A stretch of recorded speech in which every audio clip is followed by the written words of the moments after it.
منم شنیدم یه ذره دعوا شد بینشون.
Favourite press?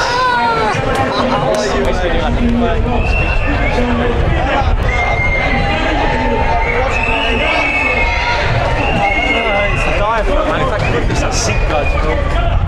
Oh, is he talking now?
I've just got back from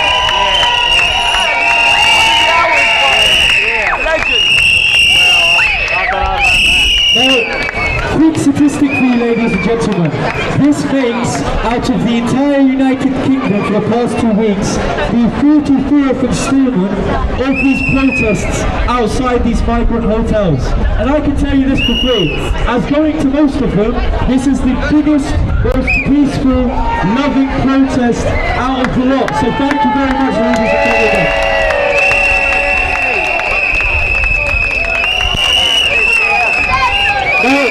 What I've consistently called upon on these demonstrations is firstly for your activism to be done outside of these protests.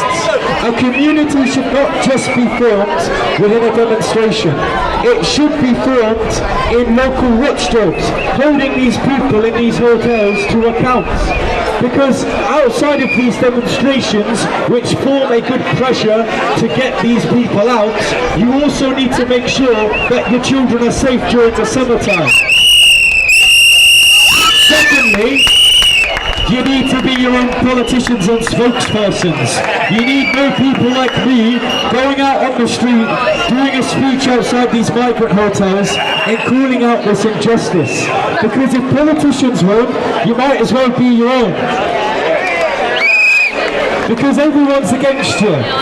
The government, the lefty trade unions. But right now you still have the public, and you must utilise that institution to the best of your ability. Because, for example, if one of you are arrested here today for hate speech, for calling these migrants illegal aliens, or suggesting that people that commit sexual assaults are foreign filth, you still have the public to back you. Because we know, ladies and gentlemen, speech isn't an arrestable offence. Because for whatever reason, migrants that take advantage of local native populations don't get arrested, they get housed in hotels, but those that do the such heinous crime of saying things that hurt my words will be arrested for nearly 2 years. Anecdotally, currently I'm being on report to prevent for doing several speeches outside of Dover and migrant hotels.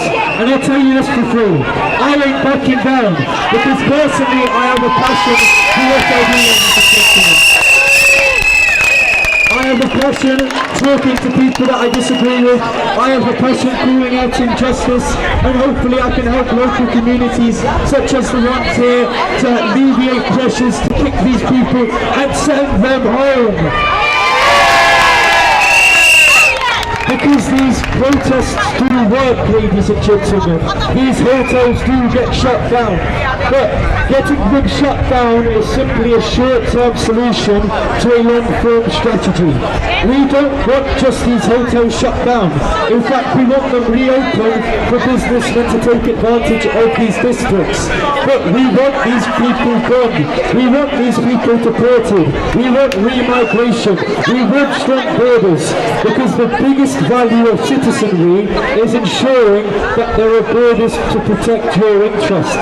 Because migration intrinsically devalues citizenry and local residency. How many people, ladies and gentlemen, are proud to be a resident of Canary Wharf? Now, do you think the people that don't speak English share in the same pride? Do you think they even know what it means to be a resident of Canary Wharf? Do you think these people should be here? What should we do with these people? And how are we going to do that? We're going to continue this momentum. We're going to continue doing these protests across the United Kingdom. And God bless the people that are now organising a national day of protest across migrant hotels, because that's what we need right now. Because you're either a community that wants to stop what happened in Epping, or you're a community that had something like Epping, in which right now you have your children in the most vulnerable situations. 52 out of the 650 constituencies currently house these illegal invaders. They are predominantly composed of the most vulnerable veterans and families that this United Kingdom has to offer. And the reason why they did that is because Keir Starmer undervalued the complaints given within these communities. But right now, you not being out here in the piss poor weather kind of testifies to the fact that a community in this United Kingdom still exists and can still be used against governments to send these people home. The United Kingdom should be the most inhospitable place to have illegal invaders and have them take advantage of the system. But right now, it is the most reversed system. We prioritise the people that come here as a form of economic migration compared to those that actually work in the system for this United Kingdom. David Cameron, he promised, firstly, a sensible migration policy and also also promised that those that paid into the system would later in their life be looked after. But how are our veterans being treated? How are our elderly being treated? How are our homeless being treated? I'll tell you this for free, they're not being housed in these hotels right there. They're currently being on the streets, vulnerable, their winter fuel payments are being rejected, and any politician within the supposed Labour landslide are having their whips removed, which demonstrates that Keir Starmer is an authoritarian prick that wouldn't care about this United Kingdom. Who streets? Who streets? Who streets? Who streets? Okay, for the sake of our diaphragm, can please someone else speak today? I can continue if you want, I love speaking, but you're going to have to be killed here.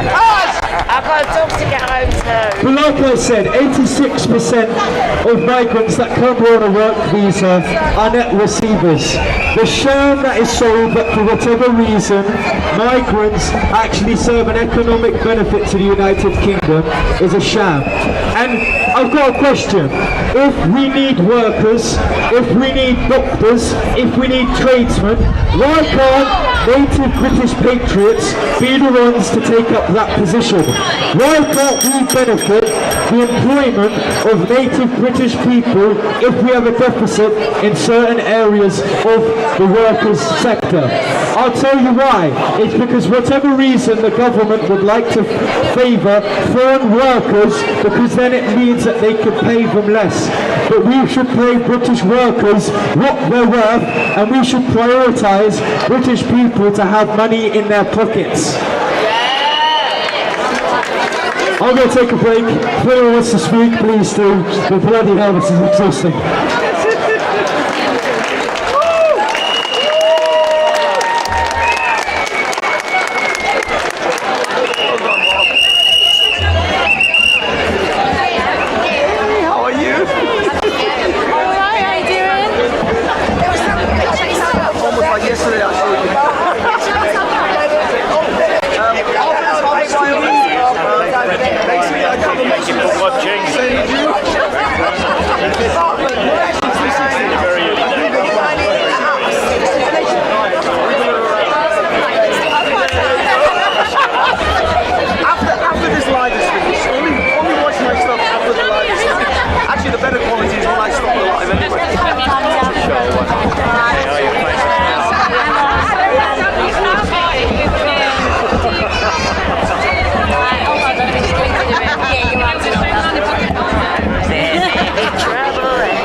Good job, Lauren. Tommy posted my video.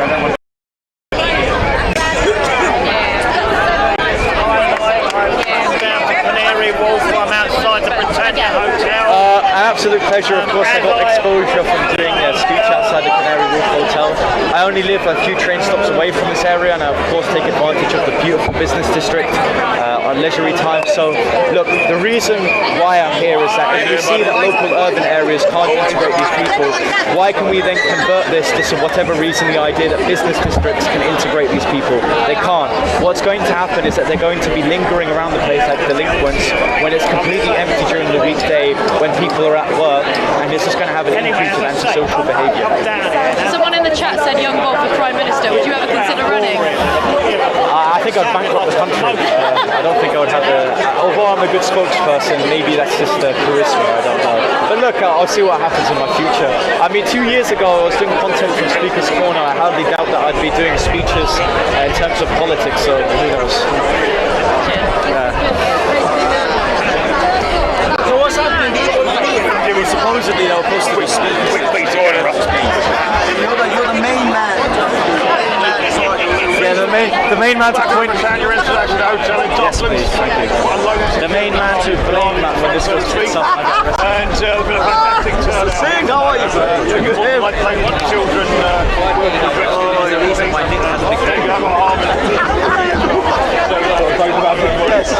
always carry water. And the water is always hammering over there. So yeah, looks like the bar kicks off here as well. You know, they it's almost like a man trying to like a notch in. And right,